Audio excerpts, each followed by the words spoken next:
Oh my god, it's another episode of Indian Matchmaking, Season 3, Episode 3. Hi there, thanks for stopping by. It's your girl Valerie. Welcome to my channel. If you're new to my channel, please leave a like, a comment, and don't forget to subscribe. Viral meeting Asher's parents was very interesting in the sense that it was more relaxed and more laid back. It wasn't fast paced like Bobby meeting Priya's parents. The mom seemed to like her, and I like the fact that Viral let it be known that she does know the language, she does know about the culture, and it's not something that she's done last minute so that she could meet them, but it's something that she grew up with, which I think is important when you marry into like a traditional family where they're very big on their culture and they're very big on speaking their language, and it shines a bright light on you in the sense that they will understand, they know that you understand you and you are respectful of their culture. And so it was nice that the parents seemed to like her. The mom said she's welcome anytime. The mother and the father said, we do not choose for anyone. They are free to choose. If they're happy, then we're happy. The father was asking, are you coming back in August?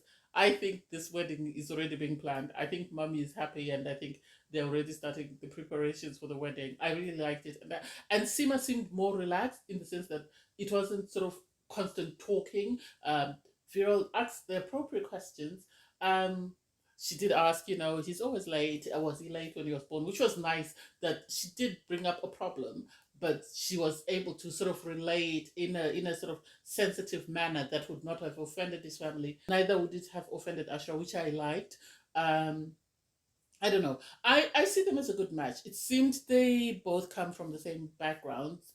Yes, she might have been born in America, he might have been born in India, but they seem to really sort of share the same values, share the same sort of culture, the same tradition. So I can see them working as a couple. I really can.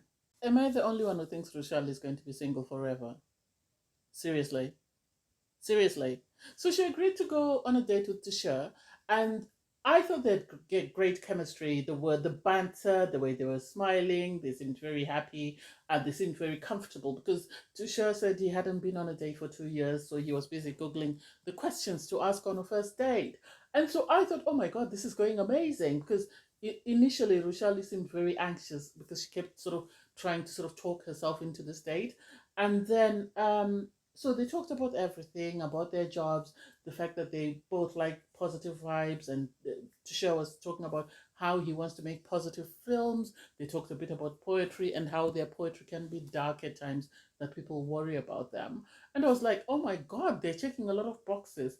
And sadly, then it came to family because Tisha moved away from home 16 years ago. So he was asking Roshali, how does it feel to live at home with your family? Given the fact that you do travel the world. And she was like, oh, it's my comfort zone. So wherever I go, I always find myself gravitating back home. And it, I think Tisha is correct to say, at your age, why do you still feel the need to stay at home? Because you should be about 30, 30, 31, 32. And so it didn't make sense. And that is where things went left because I said it before, Rochelle is not ready to leave her parents. And I don't know whether her parents are ready to sort of let her go. And if they are ready to let her go, then they need to win her off because she's never going to find someone to marry. And unless she finds a man who wants to come and live with her in her parents' home, I don't think she'll find a man who will want to do that. I think this is why she's her list. I'm going to go back to a list of her criteria. I think the person she wants is someone who's going to be very codependent on her and is going to sort of do whatever she wants them to do. This is why she was saying she doesn't want someone with a six pack. She doesn't want this. She doesn't want that. I think she wants someone who's going to be very dependent on her, and he's going to think that in order for their relationship to succeed, he has to go by everything she wants, which is very sad because I don't get it. I don't get why. Because as soon as Tisha sort of went on about it, saying that you need to move away from your family, you need to start your own life, you need to do your own thing. Rochelle immediately shut down, and she said, "I want to go home." It's like, seriously, why? Are you after a husband, or are you after someone to look after, someone to come and live with you and call them your husband while they are doing every single thing that you want? I don't think she'll find that. I don't think she'll find that. times when you watch these shows, you can tell why someone is single.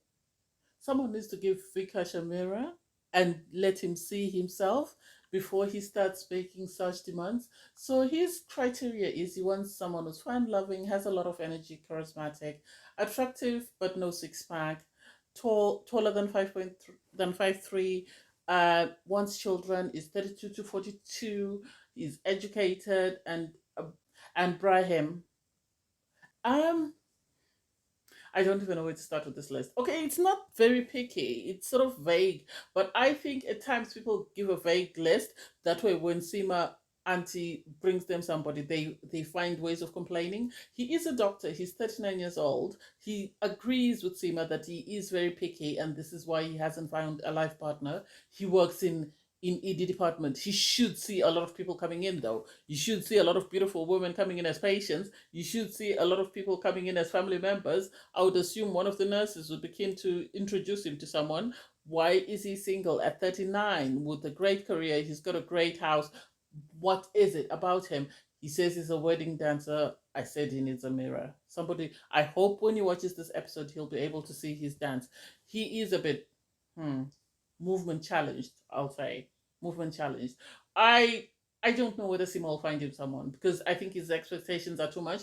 And from the list that he's spouting out, I think it's because he wants to connect with his culture, not because he's really interested in finding a woman that speaks Hindi. I don't know. I might be judging him wrongly, but I don't get it. I don't get it. Even Sima had to question him that, you don't practice certain things and yet you want them on your list. That doesn't make sense. If you're practicing Brahmin, then it makes sense for you to ask someone who does that. But you don't. So why are you asking for someone who meets that criteria? I don't know.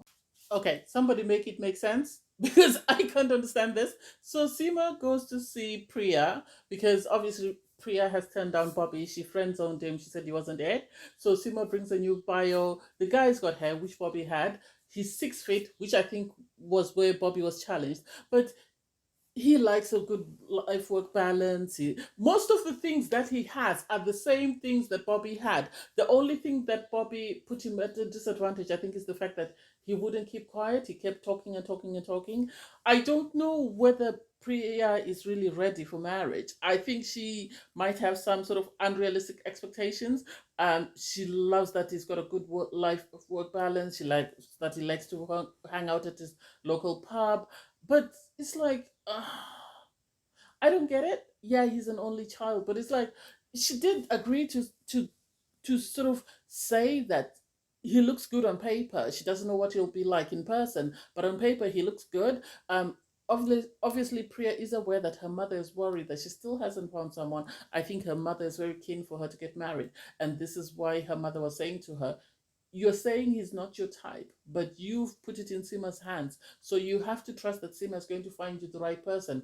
I know a lot of people criticize Sima for her matchmaking, but I think Sima's goal when she matches these people is to lower expectations. This is why she starts with the worst candidate, and then if the worst candidate doesn't work out, then she moves on to a better candidate until she gets the person that she initially meant to match the person with.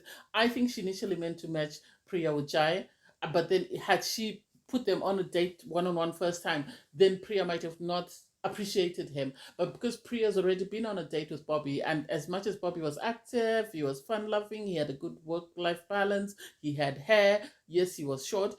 But I think the talking is what put her off, and this is why she friend zoned him. And I think she will appreciate Jaya when she meets him, just because she is comparing him to what she's seen that, oh, he's actually better than what I initially dated. I know she was a bit reluctant to sort of, she was a bit hesitant because she said, he's not my type. And her mother had to remind her that you are not choosing your type. Priya is helping match you. So if you are putting your trust in Priya, then you have to be open to people that are not normally your type, which I really liked. Am I the only one who thought Asha brought Farrell to buy an engagement ring? I think he did. I think he did. I think he was looking for a ring, and he already spoke to them about a ring, and somehow the man that was serving them let it slip because it was very uncomfortable when he said, "Oh, are you ring shopping?" And they all looked at him like, "No, what's going on?" And so I don't know whether the producers forgot to sort of let him know that no, we're not talking about the ring now or whatever. They want to keep it until later. Because I think Viral and Ash are going to get married. I think Sima Auntie did a great job. They are a perfect match. They seem to get on very well. And the fact that, oh my God, the jewelry was expensive. They were talking so many hundreds. Anyway, and so she ended up getting a bracelet with some earrings. I thought it was cute. I think Asha went back and got her a ring. I definitely think so. I think maybe he just wanted them to sort of see what size her fingers were, and so this was his way of getting her sort of slightly measured without her knowing that she was being measured. That's the impression that I got. Um, and she was Vera was very taken aback when she saw the way, Asha just, you know, just casually said, "Okay, we'll take the bracelet," and she's like, "Okay, this costs a lot of money." In my mind, I was thinking, this guy is serious. There's no way you're willing to drop that much money after bringing someone over to see your parents halfway around the world. He is serious. I can see them getting married, and I think they're a perfect match. My God, I see why Vikash is not married. Really, I see why he's not married. He's very picky, to say the least. He's very picky. His parents were there. I think he got them to come, but I don't think they were really interested in the process because their phones kept going off, and it's like, oh my God, why, why? His mom was busy texting someone. His dad's phone was ringing, and he had to drag his dad's phone at one point. And then they went through all the biodatas for the girls, and it's like Sima was right to say you can't get every single thing you want from one person. That's not realistic. So in one person, yes, she didn't speak Hindi, but she wanted to have children. She was willing to learn. The other lady, she spoke Hindi, but wasn't didn't want any children. And it's like you have to sort of reach a compromise. You have to ask yourself, do I want children or do I want someone who speaks Hindi? Which is more important to me? And the parents really wanted someone who wants children because that's their vision for their son. They don't want him to get married to someone who's not going to have children. He was concerned about the height. Oh, she's too short. She's too. Sima had to say to him, have realistic expectations. You're not just, you're 39 years old. You're not a young man. And you're most likely going to struggle to get a match because most people are going to say you're a bit too old for them. So have realistic expectations and be honest with yourself. I wish his parents were honest with him because I don't think they were very honest with him. They just kept saying they want him to get married, but they know that he's very picky, and it's like, that's not a character trait.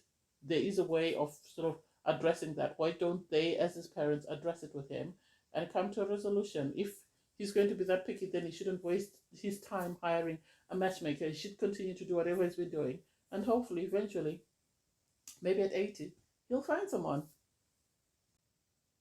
Priya's date was a train wreck. Priya's date was a train wreck with Jai. Am I right? It was a train wreck, and I think it actually showed that Bobby was a way better person than way better character than this Jaya. Oh my God, he was very awkward. The conversation wasn't flowing like it did with Bobby. It seemed Priya was more into him than he was into her. I think the thing that put Priya off was the fact that Jaya said he hadn't lived with a woman and he's 38 years old, and she was like, why? Something is not right. And I think in some cultures, the children stay at home until they're married, so that could be the reason why maybe he's lived with his parents for the past 38 years while waiting to find a life partner. So you can't knock him for that. But then Jaya said there was no sexual chemistry, even though Priya seemed very interested up until the point they talked about if he had lived with a woman. So Priya's going to be very difficult to match for Seema. She's going to be very difficult to match for Seema, and she's going to get her money's worth from Seema. Oh my God, I can already tell that match is not going to work with Vikash. I can tell that lady is not going to like him. The way he walked in and was all over her when he went to give her a hug, she seemed very uncomfortable. I don't know why he didn't ask her, are you comfortable with me giving you a hug? I don't know what went wrong there. Sima should have had a conversation with him before she let him out into the wild. But it is what it is. I don't know. It was a great episode. It's just interesting to see the people that Sima's trying to match, and you can tell that these people are struggling. You can actually pinpoint why they're struggling to find a match. Um, I think Priya's stuck on looks. I think she's got a checklist of the qualities she wants, but I think looks are her biggest thing. And I think unless she addresses that, she's going to struggle to find someone. Um, Roshali is going to struggle unless she can let go of her parents and move out, and her parents can actually let her know that they're happy for her to move out. She's going to struggle to find someone. And then Vikash, oh my God, that's another train wreck. That's another train wreck. Sima's really going to have to work hard to find him a match. But hey, I digress. Thanks, guys, for watching. Please don't forget to like, share, comment, and subscribe. Bye, everyone.